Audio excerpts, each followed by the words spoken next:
Volunteering is a great team-building exercise for corporate employees. Multiple nonprofit agencies working together for volunteer projects include the improvement on the Wilkins Avenue Emergency Women's Shelter, run by Interfaith Works. A group of Choice Hotel employees volunteered there through their corporate foundation. The need was identified through the Rebuilding Together chapter. Travel Television hopes to make this an ongoing series wherein we highlight organizations working together on projects within their community. Send us information about your activities. In the meantime, let's join the employees of Choice Hotel at the shelter. Hi there, my name is Kelly Kane. We are here today to rehab the Wilkins Center Interfaith Works Women's Shelter here in Rockville, Maryland. We're here with about 80 employees from Choice Hotels International. We're one of the largest hotel companies in the world. We are here to do loads of different volunteer work to really make these women's lives more comfortable. Everything that they do here, we're trying to improve their quality of life. I'm thrilled to be here today, getting a chance to support the local community and support some women in need. In this unbelievable experience for us, we get a chance to hopefully bring a little inspiration into their day when they all come back here later on today. Why do we do it? We really want to give back to the communities where we live and work. Choice Hotels gives our employees the day off to do this. They're paid to come out here as if it's a normal work day. We feel strongly about volunteering, and that's why we're here. With Choice Hotels International, we're very fortunate to work with Rebuilding Together, because Rebuilding Together gives us an opportunity to more or less leverage their strengths and their resources, putting together a program where we can customize it for Choice Hotels International with room to rebuild. Here in Rockville, we do this at least 2 times a year, but we do it around the country as well, where each region has their own room to rebuild program, and the platform again works perfect because our franchisees get together with our associates around the country and they put together programs much like you're seeing here today, give back in their local communities. From a personal standpoint, I've always felt strongly about volunteering. I get my kids out, they come out with us, over the holidays, and it's just something I feel that, those of us that are a little more fortunate, we have really a duty to give back to those that didn't get so lucky or may just be falling on hard times that can happen to anyone. So it's up to all of us to kind of give people a lift, and it's a good thing to do. Don Wildman, host of Mysteries at the Museum, talked to me about the Quaker volunteer tradition. Don, what are some of the most interesting volunteer opportunities that you've done or that you are looking forward to doing in the future? Sure. Well, volunteerism is very important to me. I was really raised on the stuff. I was born into Quakerism, which is a religion that really supports that effort. Their premier organization is the AFSC, American Friends Service Committee, which basically goes around the world volunteering in different communities globally. I'm from the Philadelphia area, which is like, as Salt Lake City is to Mormons, Philadelphia is to Quakers. So I was raised as a Quaker, I was educated as a Quaker, Quaker schools and so forth. A really noble upbringing, a very value-oriented existence. And one of the big centerpieces of that kind of, that religion really, is volunteering in the world, which started almost 100 years ago, if not more. It's unlike something like the Peace Corps, right, in that groups of Quakers go places and volunteer and give their services. That's imbued in you as a kid as an important value to go about it. I'm doing all this work in my life. I'm putting money in the bank. I'm putting retirement away. When it's all, not too far away, I'm going to volunteerism because it's really, really important that we give in our lifetime, in a selfless way. Right. That sounds like a great idea. Yeah. It's a big challenge to society, especially American society. We have such a prosperous world that we grow up in. We're so fortunate. But to be able to turn our eyes away to people who are not so fortunate is really critical. Right, right. So will you use your background in travel to maybe travel to different areas to do volunteer activities, or is that kind of up in the air right now? Yeah, it's a dice throw as to how it will work. I think local more than international now in terms of what my value is in the world. So I hope to land in a place where I can help my local community do better. I'm passionate about farming. If I get that farm, I have a plan to. I would love to teach kids how to grow things, that kind of stuff. Great. If I'm a huge celebrity, maybe I can use that as a powerful position. But always from that standpoint, that there's good to be done in the world. I appreciate your time. I'm here with Don Wildman with the Travel Channel. This is Carrie with Travel Television, and we're out.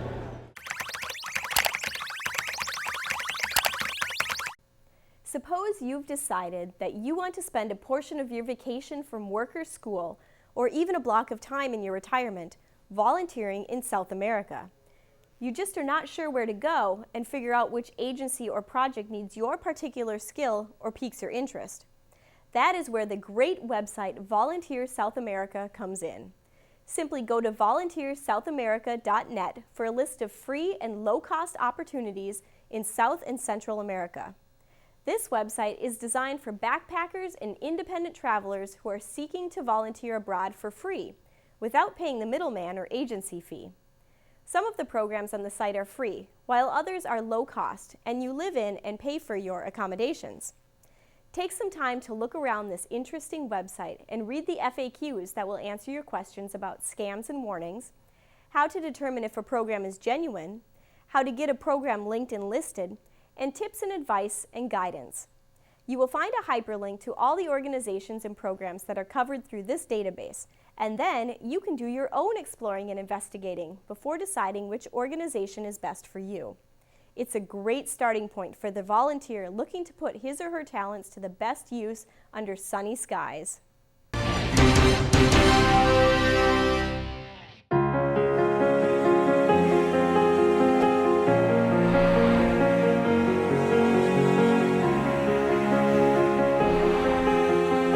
Welcome to Salamanca, Spain. We're only about 110 miles from Madrid, so this is a great place to come if Madrid is your home base, to spend a day exploring this beautiful UNESCO World Heritage City. The old part of Salamanca was named a World Heritage Site back in the 1980s. It also has the University of Salamanca. So what does that bring to this destination?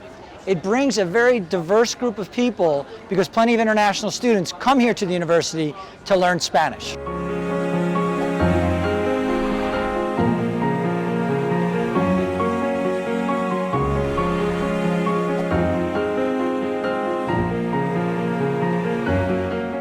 This stunning area is known as the Plaza Mayor, and it is the heart of this city.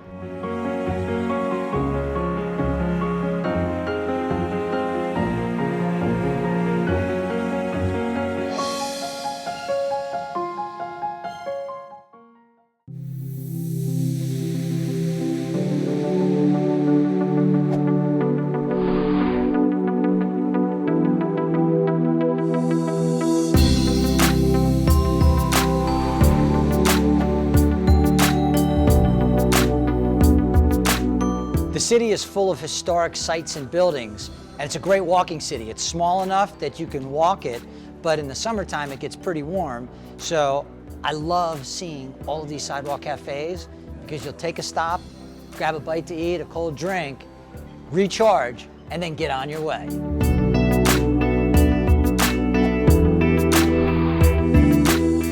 This city has a large student population, and I ran into a group of students while they were on location. They were intrigued with what we were doing, and I shared my experiences traveling around the world and my thoughts on Salamanca, and hopefully motivated them to explore more destinations and more places in their years ahead.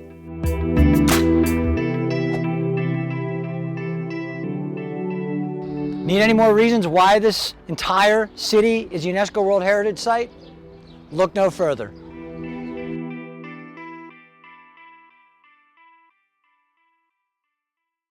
A day on, not a day off. That is the theme of the annual Martin Luther King Jr. Day of Service. Around the United States, community projects support a variety of nonprofit organizations during MLK Jr. Day and throughout January. In Montgomery County, the Volunteer Center brings together several thousand volunteers with nonprofit groups to create projects for homeless, veterans, children, and to support other nonprofit groups in the community. Travel Television spoke with the County Executive Ike Legett and U.S. Congressman John Delaney. Well, one of the things that Dr. King did in his life was to make certain that we come together as a community. One of the best ways you can do that is by service. Events like this are a remarkable reminder to Dr. King's legacy, and I think in many ways it connects us to a larger purpose. Martin Luther King was about service on. And so even though it's a holiday, we call it not a day off, but a day on. I think people should get involved in community service in whatever way makes them most comfortable. The earlier you start community service, the more likely you are to do it across your life. Here in Montgomery County, we could not achieve the level of success for our community without service. And you could never do enough to satisfy the huge demand that's out there. People are helping our servicemen and women and doing something to show our thanks. Feeding those who need food, the homeless shelters. Young people are contacting young people all the way in Uganda. So not only are we helping people here, but we're helping people literally around the world.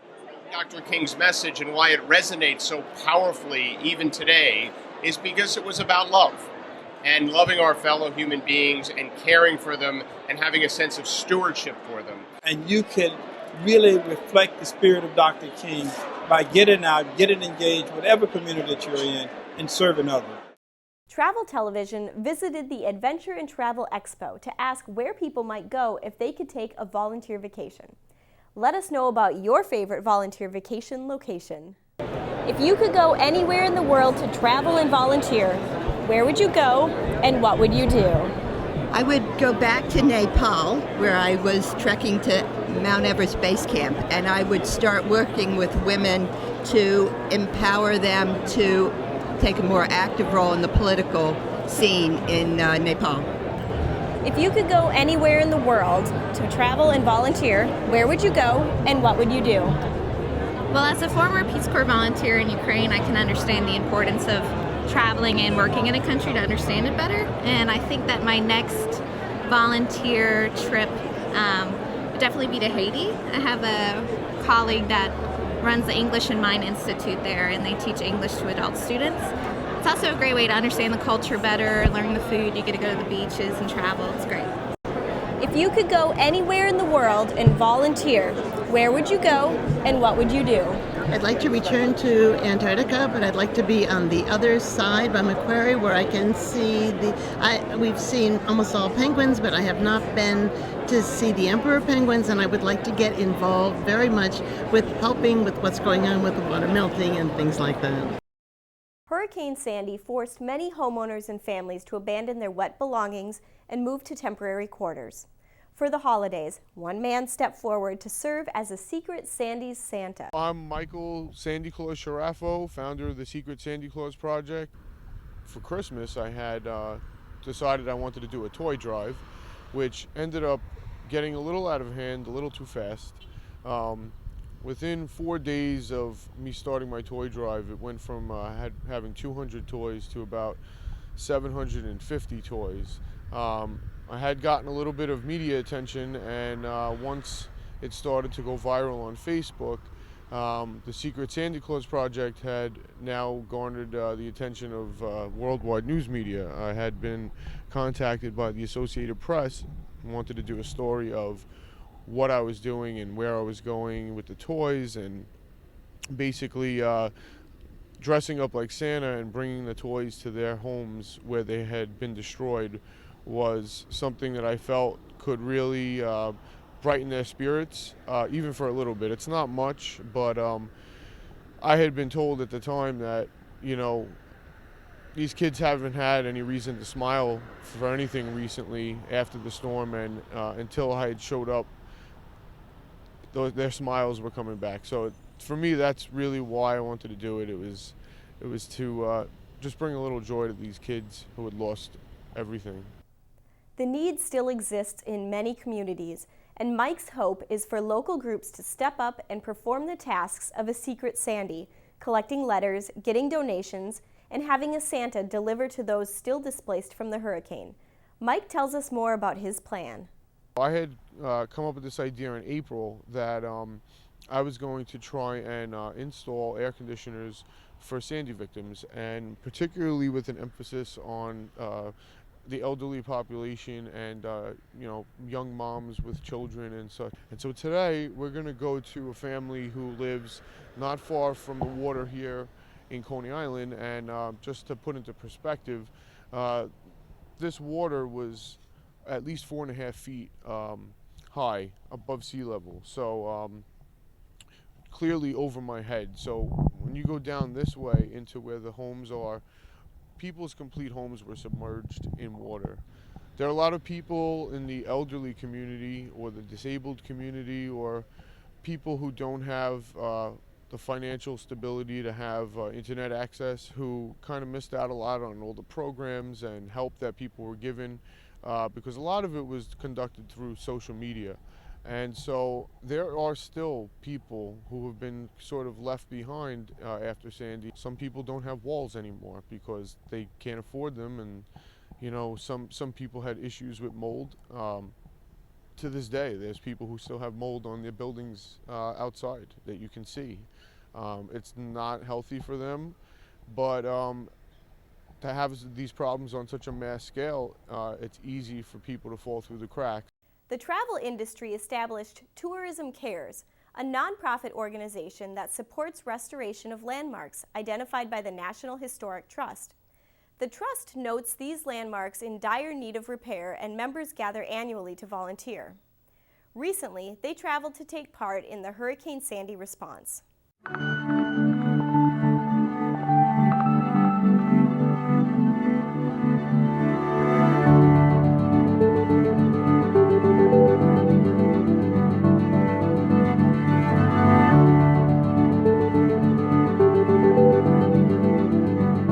I'm Fred Dixon with NYC & Company, and we're so thrilled to have everyone here from Tourism Cares in New York City this week. It's been an amazing couple of days, and the impact that we're going to have on Coney Island and Fort Tilden is going to be a lasting one. And this area is so impacted by Hurricane Sandy, and it's such an important focal point for our tourism industry that this is critically important to our industry and to our local community.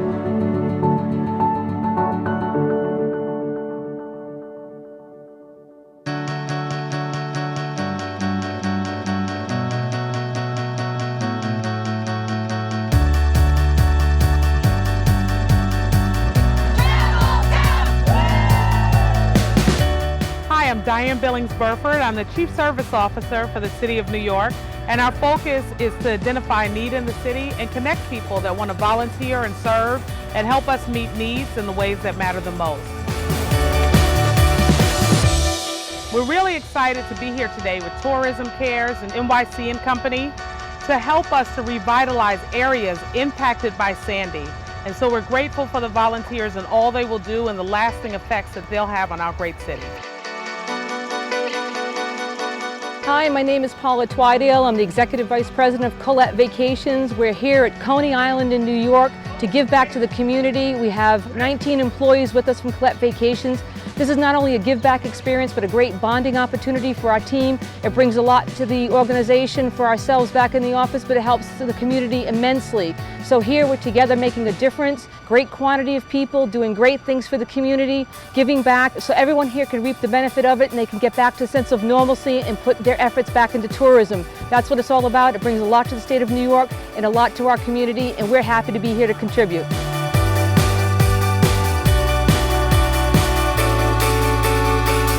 Hi, I'm Patty Janes. I'm a faculty member at Grand Valley State University in Grand Rapids, Michigan. Tourism Cares, the opportunity for students to network and work directly with professionals in the tourism industry is an amazing part of the experience, along with the chance of giving back. And I've been bringing students to Tourism Cares cleanup events since 2005.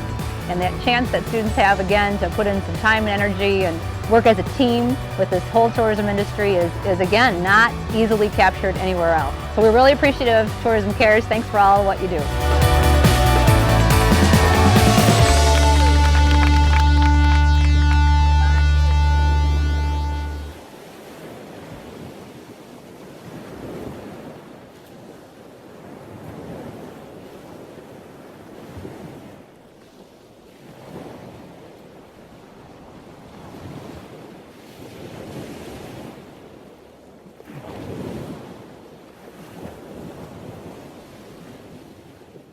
So Ginny, you are a serial volunteer, and I mean serial in a good way. Okay, great. So how long have you been volunteering, and what are some of the activities and organizations that you've been volunteering with? I think I have to think way back when I was in elementary school. I remember trying to help the young boy sitting next to me understand what the question was in class, and helping him understand that made me feel good. And I'm thinking back, that might have been where it all started. But I've worn a lot of hats in this volunteer circle, and I do believe at some point it's sort of like an addiction. You do something, it makes you feel good, you want to do more of it, and then maybe that's not enough, so you have to do more, and at some point it interferes with your sleep, it interferes with your family life, and it becomes a family disease, which is the way they talk about addiction. But seriously, I have been very active in empowering the Asian American community, because I don't feel that there are enough voices. And so I volunteer to make sure that they understand the Western culture, that they are civic-minded, and that at the end of the day, if they have any issues, that gets answered. So that's sort of one of my pet things. I'm also a big believer in women's rights and women's issues, so I volunteer for that. And then I sit on a number of boards and commissions, because I think that my multiple perspectives shed some light on the direction that some of these boards and commissions should be moving in. And so I really have to feel passionate about something, and I have to feel as though I am meeting a need. So that's kind of what makes me do what I do, and I'm still doing it to this day. I think one of my proudest contributions to this volunteer world is starting my TV show. I happen to be sitting on the board of Montgomery Community Television, and I stated that there are very few Asian American faces on TV, and I'm a great believer that until you see faces, and the more faces you see, the more comfortable you are, and the more you see them as just regular people. And so I just decided I need to do something about that. And I was challenged to come up with something, and I decided to come up with a talk show. So that, to me, is something I'm pretty proud of, and I've been doing it now since, for about 15 years. Wow. Yeah, so it's a major contribution, Yes. a major commitment in terms of time and energy, but if I'm going to do something, I have to do it with quality. Right. So that's one of my pet accomplishments. That sounds like a great platform as well to offer, a different perspective and Yeah, I'm the Asian Oprah, I guess. That's what they jokingly refer to me as. But it's a nice way to get the flavor of the community and a sense of the people. So if there's an organization that's looking for volunteers, and they're specifically looking for some volunteers within the Asian American community, what are some ways that they can reach out and get more participation? One of the challenges for the community is language. Because they are not fluent in the English language, they're very, very reluctant to just get out there and be a part of everything. So the understanding has to be that they do look to their leaders. They look to community leaders who understand them, who can speak their language, who they trust. So I think if an organization is trying to reach out to the Asian American community, they should reach out to the leaders of that community. And there are many. And then those leaders will go back to the community, share, the great things that the group might be doing, and then, elicit the support of others. We're great followers if we really believe. So we have to believe in individuals and then hope that they are guiding us in the right direction. So I think that's probably one of the best ways to get through. So if there is an Asian American who's interested in volunteering, where do their generally speaking, the interests lie mostly? The Asian American community is an immigrant community. You know, they took the risks, they came here, and you know, kudos to them for being able to do that, because you can only imagine what life would be if, you know, you just went to a country you couldn't speak the language. Right. But because of that, there is a tendency to be very insular. And so it isn't that the Asian American community will not help others. It's just that they are more intent on, you know, self-preservation, on internal help. You know, they will do anything for their own family. They will contribute to cultural schools to enhance, you know, their culture, their language, their traditions. But only those who are comfortable and who have been in this country long enough will venture to take that next step and go beyond the confines of the community itself. And that's understandable. Yeah. So I think that, you know, we have to help the community understand their role, that at the end of the day, if you're going to be a part of the community, then you have to be a part of helping the entire community move forward. That's a big step. It is. And it's a very so, big step. you know, that comfort level comes with like the next generation or the generation after. And we see this happening with all immigrant groups. Mm-hmm. You know, the first generation is not the generation that is going to be comfortable doing all of that.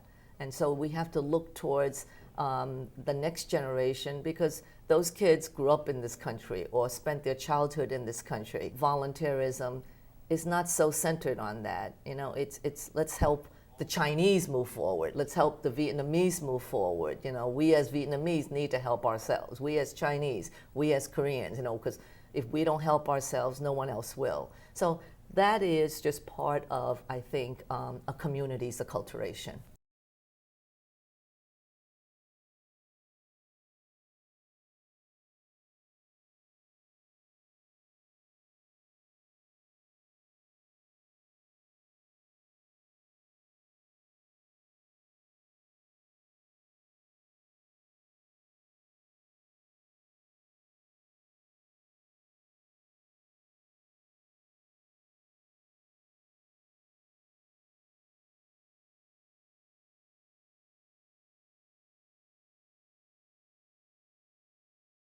Join Travel Television for stories of travel for a purpose. Volunteers working behind the scenes to encourage volunteerism around the globe. In each monthly episode, you will travel around the globe and see how you can become a part of those making a difference in areas ravaged by disasters.